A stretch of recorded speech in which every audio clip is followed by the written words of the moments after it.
Ever thought school rules were strict? Wait until you hear what Japanese students go through.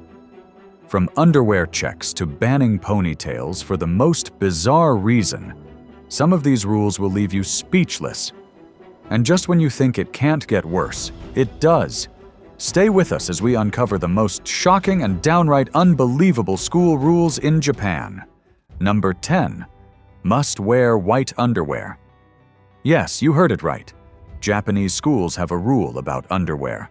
Female students are required to wear only white undergarments. But it doesn't stop there. Teachers have even checked to ensure compliance. Students were made to line up and expose their underwear for inspections, leading to serious concerns about privacy and allegations of harassment. The justification? Schools claim it's to maintain uniformity and prevent distractions from colorful designs. But for students, it's humiliating. Many parents and advocacy groups argue that this rule is outdated and violates basic rights. The controversy has sparked debates across Japan, with increasing pressure to abolish such intrusive policies. And if you think this is shocking, the next rule will leave you questioning everything. Number 9. Forced to remove bras. Ever heard of a school rule that makes students feel uncomfortable in their own skin? In some Japanese schools, female students are required to remove their bras during physical activities or health checkups. The reason? Some claim it's for hygiene or medical accuracy. But for young girls, especially during puberty, this rule is more than just awkward. It's humiliating. Some students are even told to strip to the waist for inspections, leaving them feeling exposed and powerless. Even though teachers of the same gender usually supervise, the lack of privacy makes it worse. But the fact that this rule still exists raises serious questions about respect and bodily autonomy in Japan's strict education system. Number 8. Ban on ponytails. Can a simple ponytail really be a problem? In some Japanese schools, the answer is yes. Girls are banned from wearing ponytails and pigtails because showing the nape of their neck is believed to distract male students. Yes, you heard that right. Instead of teaching boys to be respectful, schools enforce rules that restrict how girls can style their hair. The irony?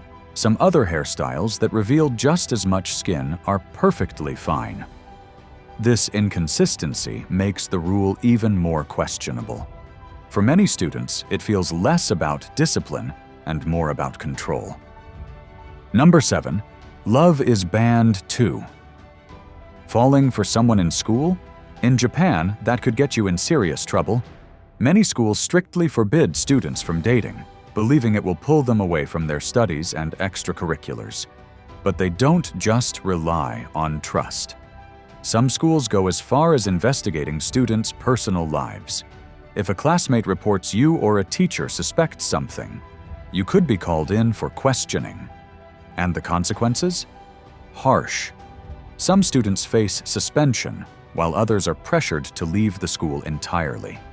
Even though teenage romance is a normal part of growing up, Japanese schools see it as a distraction. To them, maintaining discipline and academic focus comes before anything else, even young love. Number 6. No phones, no excuses. Think you can sneak a quick text during class? Not in Japanese schools. Since 2009, mobile phones have been strictly banned in elementary and junior high schools to keep students focused. Teachers believe that screens pull attention away from lessons, so phones must stay off and out of sight all day. Break the rule, and you could face serious consequences. Some schools even confiscate phones for weeks. But times are changing.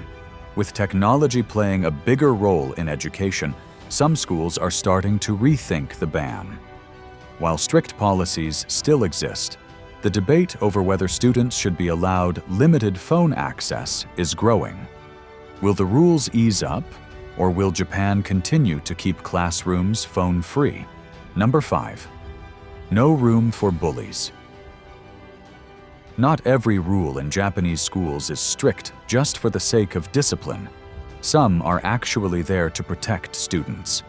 One of the most important is the fight against ijime, or bullying. In 2013, Japan introduced the Anti-Bullying Act, forcing schools to take bullying seriously. If a student reports harassment, the school is legally required to investigate and take action.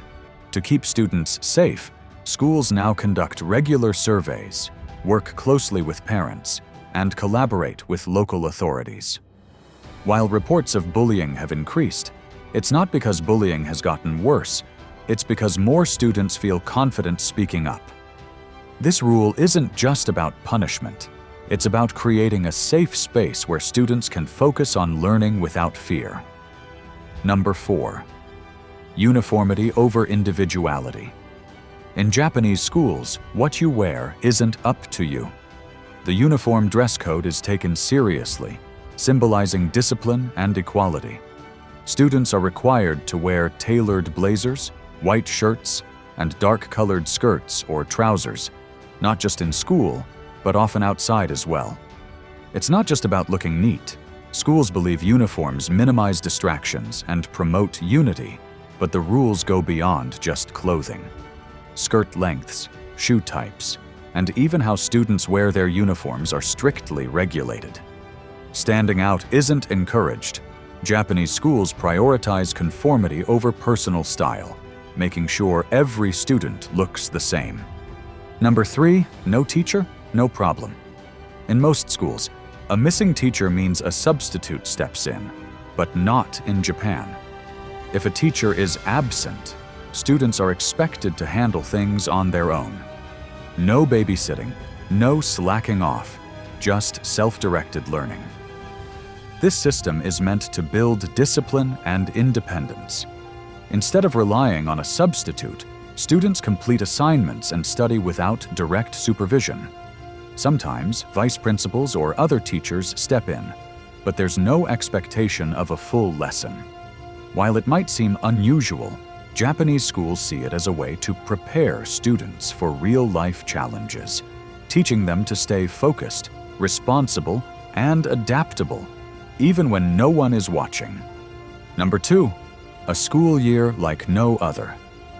While most schools around the world begin in September, Japan does things differently. The academic year kicks off in April, perfectly timed with the blooming of cherry blossoms, a symbol of fresh starts. The school year is split into 3 terms: April to July, September to December, and January to March.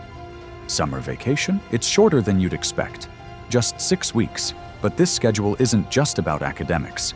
It aligns with Japan's fiscal year and weaves in cultural traditions, making school life feel more connected to the country's seasonal changes. For students, this structure creates a steady rhythm, balancing education with moments to recharge before diving back into their studies. Number 1, no gum, no distractions. Think chewing gum is harmless, not in Japanese schools. Popping and chewing gum in class is considered distracting and even disrespectful to the learning environment. Schools enforce a strict no-gum policy to ensure students stay focused and maintain proper classroom etiquette. But it's not just about distractions. Cleanliness is a big deal in Japan.